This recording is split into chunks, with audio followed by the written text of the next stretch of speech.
Hello everyone. आपण आता first पार्टमध्ये आपण इंडस्ट्रियल फार्मसी 2 हा सब्जेक्ट शिकत होतो. त्यामध्ये फर्स्ट पार्टमध्ये बघितलं पायलट प्लांट स्केलअपचं युनिट 1मधलं पार्ट 1.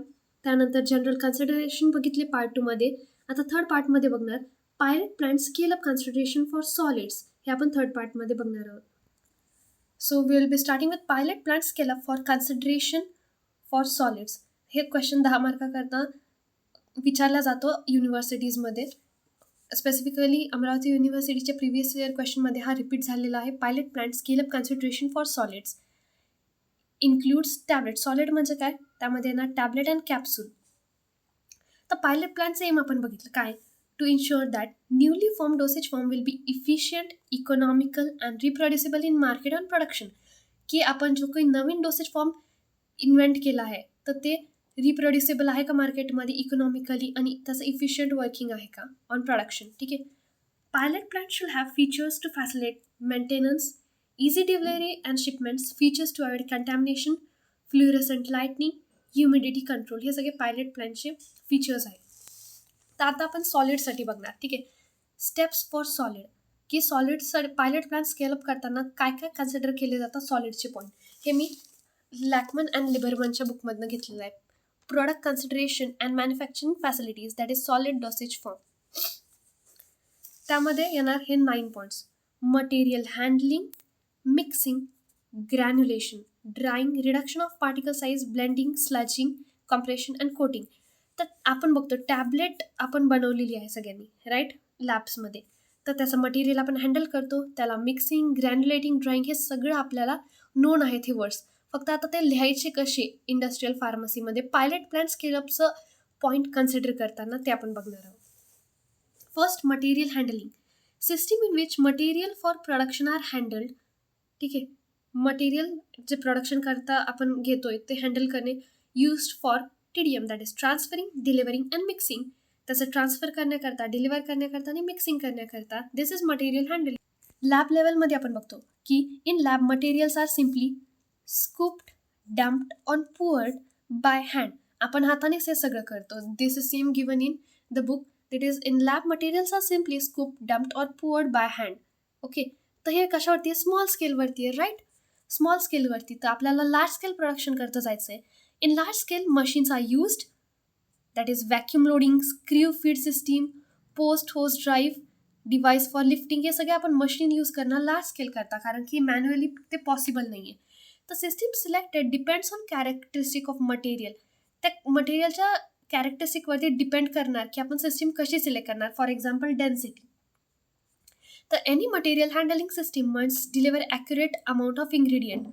ॲक्युरेट अमाऊंट, कारण की अमाऊंट कमी पण नाही झाली पाहिजे आणि जास्त पण नाही झाली पाहिजे, ॲक्युरेट पाहिजे amount. Lengthy transfer may result in material loss. जर लॉंग ट्रान्सफर असेल तर ते लॉस पण होऊ शकतं त्यामध्ये. Then validate cleaning procedure for equipment necessary if more than one procedure to avoid cross contamination. की एकापेक्षा जास्त आपण प्रोडक्शन प्रोसेस आपण त्या मशीनवरती करणार आहोत तर तिथे क्लिनिंगसुद्धा झाली पाहिजे. का बरं, क्रॉस कंटॅमिनेशन होणे त्यामुळे. Then chemical weighing. आता आपण मटेरियल हँडलिंग केलं, ते आपल्याला केमिकल्स वेसुद्धा करायचे. इम्पॉर्टंट स्टेप इन मॅन्युफॅक्चरिंग, सगळ्यात इम्पॉर्टंट स्टेप आहे मॅन्युफॅक्चरिंगची केमिकल वेइंग, कारण की केमिकल्स कमीही व्हायला नको आणि जास्तही व्हायला नको. तर सगळ्यात इम्पॉर्टंट स्टेप आहे chemical weighing. Attention needed as contamination chances are more. सगळ्यात जास्त अटेन्शन आपल्याला केमिकल घेताना लागणार, कारण की कंटॅमिनेशनचे चान्सेस इथे जास्त असतात किंवा misbranded product due to incorrect ingredients. जर आपण इम्प्रॉपर किंवा इनकरेक्ट इन्ग्रेडियंट्स घेतले तर ब्रँडेडसुद्धा प्रॉडक्ट डेव्हलप होऊ शकतो. Then chemical weighing department should be design to provide supervision. Chemical weighing department असलं पाहिजे. ठीक आहे. पायलट प्लांट स्केलअप करताना एक केमिकल वेइंग डिपार्टमेंट असलं पाहिजे. High potency drug, example steroid, should be weighed in separate. जे की जास्त पोटॅन्सीवाले ड्रग आहेत, स्टिरॉइड्स वगैरे, तर ते सेपरेटली वे केले गेले पाहिजे. त्यानंतर केमिकल वेइंगमध्ये sink should be conveniently located to facilitate cleaning of equipment. जे काही सिंक्स आहे, बेसिन्स वगैरे, तर ते अशा ठिकाणी लोकेट पाहिजे की ज्याची इझी क्लिनिंग होऊ शकेल, जे की आपण यूज करतोय केमिकल वेइंगसाठी. तर ते सगळे इक्विपमेंट्स क्लीन झाले पाहिजे, तर त्यासाठी सिंक लागणार. तर ती प्रॉपर जागेवरती लोकेट पाहिजे फॉर इझी हँडलिंग, राईट. त्यानंतर आहे all meters equipment should be calibrated and check. सगळ्यात इम्पॉर्टंट ते कॅलिब्रेट पाहिजे, त्यात मिस्टेक्स नको, चेकसुद्धा पाहिजे. त्यानंतर third point, tablet blending and granulation. Dry blending. टॅबलेटमध्ये आपण ड्राय ब्लेंडिंग करतो म्हणजेच mixing. Powder should be well blended to ensure good drug distribution. जे की आपण पावडर्स असतात राईट, तर त्याचं वेल ब्लेंड पाहिजे, त्याचं ब्लेंडिंग व्यवस्थित झालं पाहिजे. का ड्रगचं डिस्ट्रीब्युशन करता. Improper can cause flow problems, no proper compression, no uniformity. जर इम्प्रॉपर ब्लेंडिंग असेल पावडरचं तर फ्लो व्यवस्थित राहणार नाही, कंप्रेशन व्यवस्थित होणार नाही, त्याचं युनिफॉर्मिटी पण व्यवस्थित राहणार नाही. Process like screening.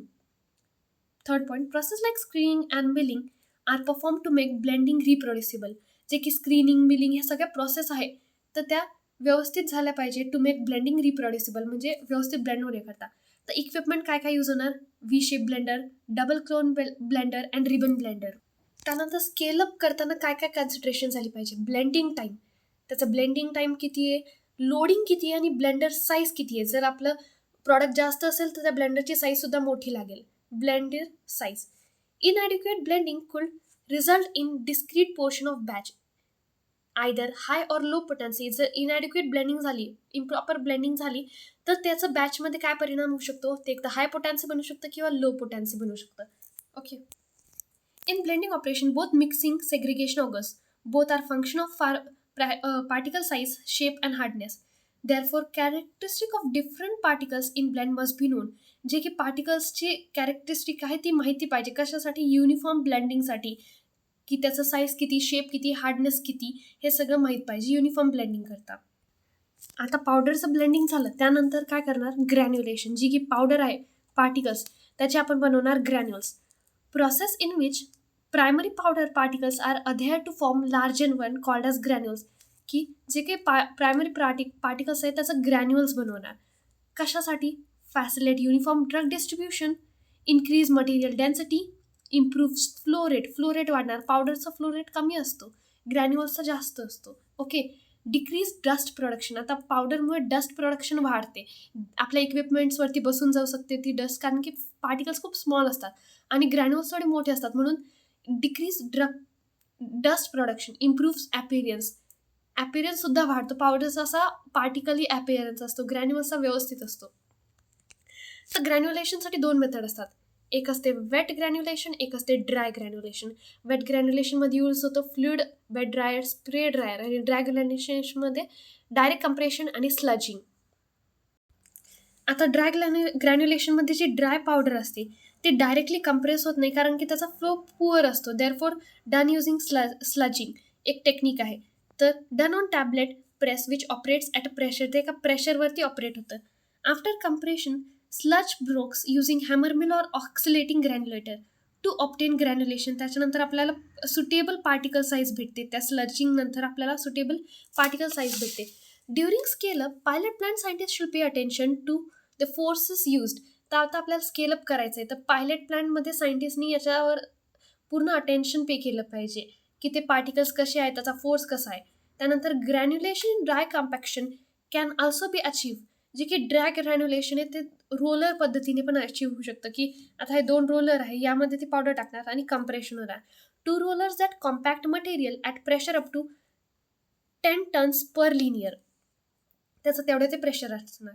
आणि हेच फरक आहे. In wet granulation binders are used. हाच डिफरन्स लक्षात ठेवायचा. बाइंडर्स यूज होतं in tablet formulation to make powder more compressible. पावडरचं अजून कंप्रेशन व्यवस्थित होतं. Drying in this granules. आता हे झालं ग्रॅन्युलेशन. त्यानंतर drying in this granules are derive to prevent from moisture. Drawing का करायचं आहे? त्यामध्ये मॉइश्चर लागलं तर मायक्रोब्स ग्रोथ होणार. Okay. Moisture equals to microbe. Okay. Moisture microbe, कारण की त्यामध्ये ओलावा राहणार. तर ड्राईंग करणार आपण त्याचं मॉइश्चर प्रिव्हेंट करण्यासाठी. Most common convectional method of drying granulation is to circulate granule in hot air oven. सगळ्यात बेस्ट मेथड हॉट एअर वनमध्ये त्याला ड्राय करणे. Points to consider during drying. त्याचा एअर फ्लो काय, एअर टेम्परेचर काय, depth of granules काय ट्रेमध्ये, त्याचा फ्लो, टेम्परेचर आणि डेप्थ. जर ग्रॅन्युल्स खूप खोल असतील तर ते ड्राय होणार नाही, ओलावा त्यामध्ये तसाच राहणार. तर सगळे पॉईंट्स लक्ष देणार. तर अल्टरनेट आपण काय यूज करू शकतो? फ्लुइडाइज बेड ड्रायर. म्हणजे फ्लुइडाइज तुम्ही इंजिनिअरिंगमध्ये बघितलं असेल, पूर्ण ते ड्राय होतात, पार्टिकल्स फ्लुडाईज होतात एअरमध्ये. ठीक आहे. याचं मेन ॲडव्हान्टेज काय? Reduction in drawing time. एका घंट्यामध्ये कम्पेअर्ड टू अदर रोल्स हे एका घंट्यामध्ये सगळे ड्राय करून देतात आणि जितकं पटकन तितकं प्रोडक्शन. ड्राईंग झालं. आता reduction of particle size. Particle size सगळ्यात इम्पॉर्टंट आहे. Particle size should be small and uniform for product quality. जेवढे कमी पार्टिकल साईज तेवढी युनिफॉर्म प्रोडक्टची quality. Better flow properties. Flow properties जे आहे त्या बरोबर असणार.